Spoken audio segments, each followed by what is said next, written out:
can't quit doing burnouts now.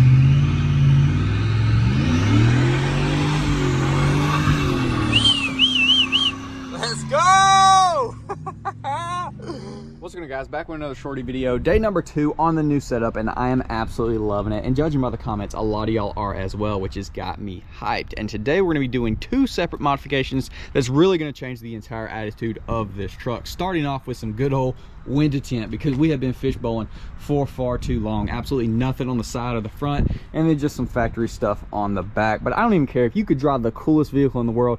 It just feels wrong rolling around with absolutely no window tint. I also feel like there's been a huge increase in police in my area over the last year or two, so we're not going to go super crazy like we did on the Duramax, because I'm going to be driving this truck a lot more. But this thing being a 2-door, I think I've actually got a setup in mind that's going to be legal yet look really dark on this truck. So I'm excited for that. Hopefully it turns out like I'm thinking it will. Prime example right here of a cheapo mod that goes a long ways. Getting rid of this fishing pole is going to make a huge difference, and you can pick these up for like 20 bucks on Amazon. So super cheap in comparison to most mods, and does make a really big difference in my opinion.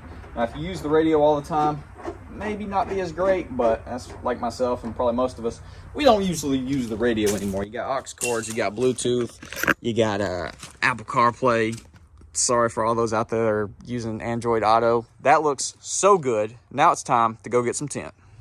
Things you don't have to worry about in your lifted truck that you do in your lowered one. And I know I'm not slammed, but oh yeah, hit it at an angle, boy.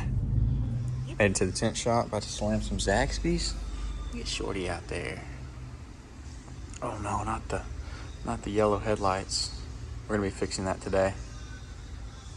It's gonna look so good with some crispy whites. It's also about to look so much better with some tint. Ooh, that is the first time I've seen someone else drive it. First C8Z I've seen in person, and I must say it looks way better than the standard Stingray or whatever they call them. It's the base C8. Daggone. Yeah. Hendrix. Brand new, boy. That thing's wild. Might not even be sold. Might be from Hendrix. I don't know. That's wild. Don't drop my phone. Don't drop my phone. Holy crap. Yeah. C8Z. I can get on board with that. All right, few things. Sick dually. This freaking Baby Squat 2500. Holy crap, that thing looks insane. Also, tint looks insane on Shorty, and this is the first time I've ever left the tint shop, and I have no fear. I'm going cruising.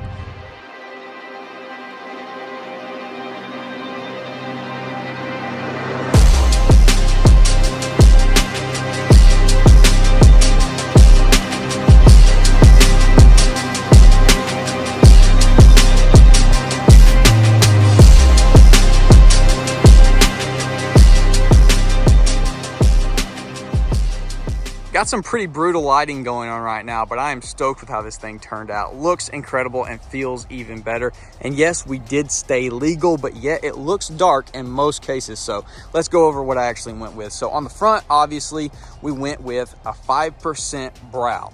Now, if you just look, you cannot see through this. You do not see the trees or that fence or guardrail or anything from behind.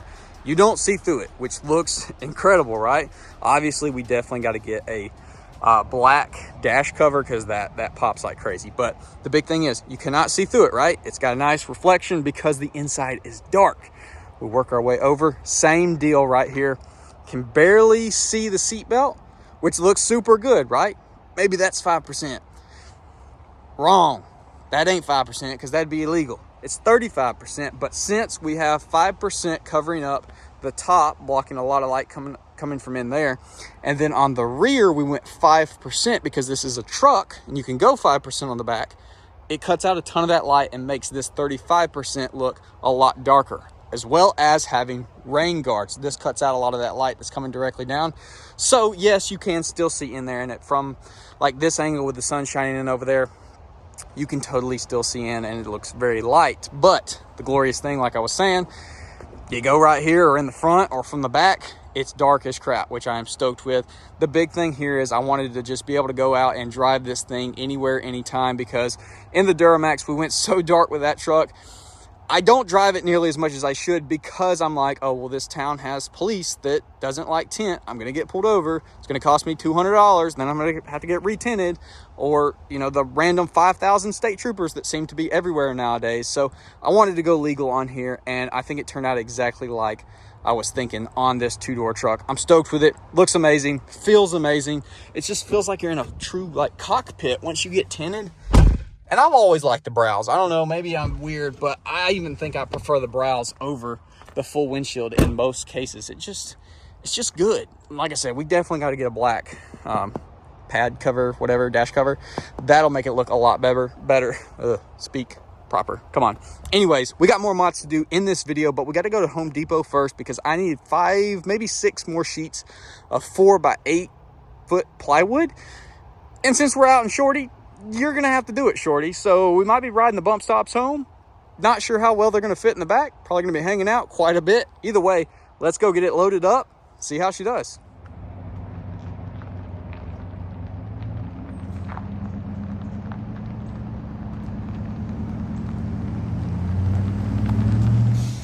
All right, got all 5 sheets loaded up, and it barely even squatted any, which is sick.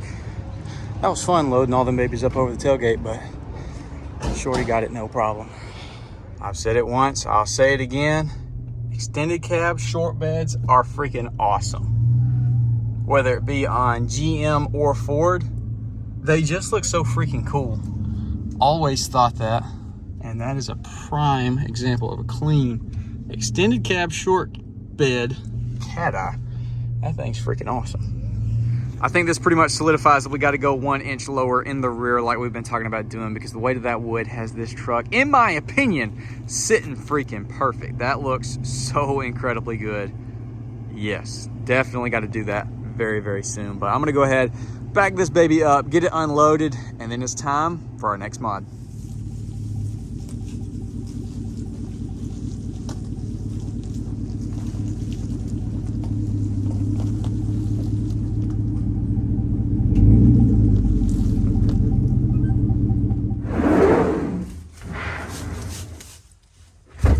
Just tell y'all, this is the one I was looking for. The last one. Our next mod is pretty basic, but it's also a must do because this truck has got the yellowest halogen bulbs I have ever seen. So we got fog lights, high beams, low beams, interior lights, tag lights, reverse lights, and cargo lights. They are all a horrible yellow color, but today we're going to be fixing that. Thanks to Lasfit. I cannot wait to swap these babies out. If you're a truck or car guy, you know you got to be rolling around with those fog lights on, but you can't do it when they look like that. Fog lights are super easy to install. All you do is grab on top and bottom, pinch them together and wiggle it loose, then take the bulb off the wire. On the headlights, passenger side is a little bit easier. Driver side is pretty tight, but you don't have to take the headlight out. All I did was loosen this guy right here, 10 mil. It moves just a tiny little bit, but it was enough for me to get my hands in here to take the bulbs out, unplug stuff and plug them back in. And then on the passenger side, all you do is pop your airbox up. It's just held in little pins, so just pull up on it, it'll pop free, and you got plenty of room right here to swap everything out. And then just well, it'll take me a second, 2 hands, pop that back in, you're good to go. Low beams on. I can already see them from here. That's gonna be crazy. Fog lights. Oh my gosh, I can see them shining on the ground. High beams.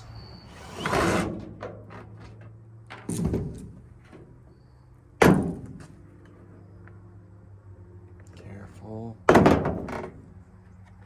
Out with a standard bulb and end with the one that looks like an alien, but is beautifully bright white.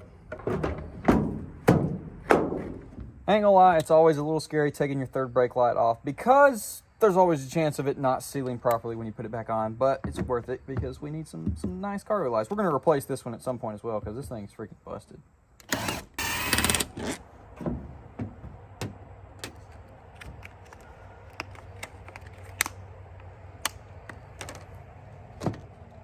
Oh, that came off super easy. One way or another, you're gonna pop free.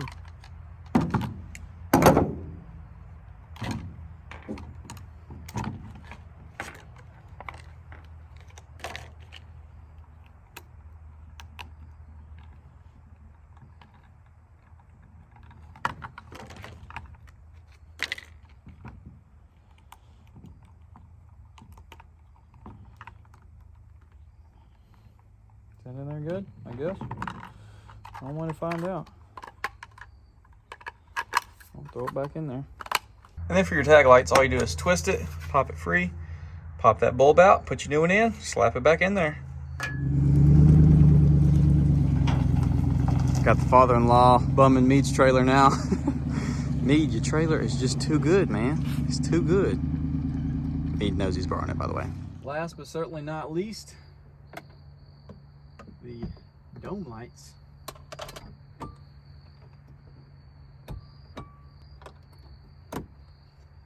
That's about as easy as that gets. Holy crap. Jeez. And you put it back in, same or opposite of taking it out. There you go. Holy crap. All right, that's it. Let's check the truck out. Here's our new lights, looking absolutely ridiculous. This is obviously low beam with fog lights on. Also, check out the interior. It's insane. Let's hit the high beams. Oh my gosh, that's so freaking good. Hit the reverse. Golly. So good. And then of course, tag lights as well. We did swap the cargo lights, but I don't know how to turn them on. There's usually like a cargo light button or something. But yeah, I don't see it anywhere, so I don't know how to do that. But I'll tell you one thing, it makes driving these little skinny back roads so much better. I say skinny, this one ain't skinny anymore now they repaved it, but they are twisty-turny. Throw them high beams on and rip it, boy. So much better, because those halogens before were trash, and now I can see super freaking good.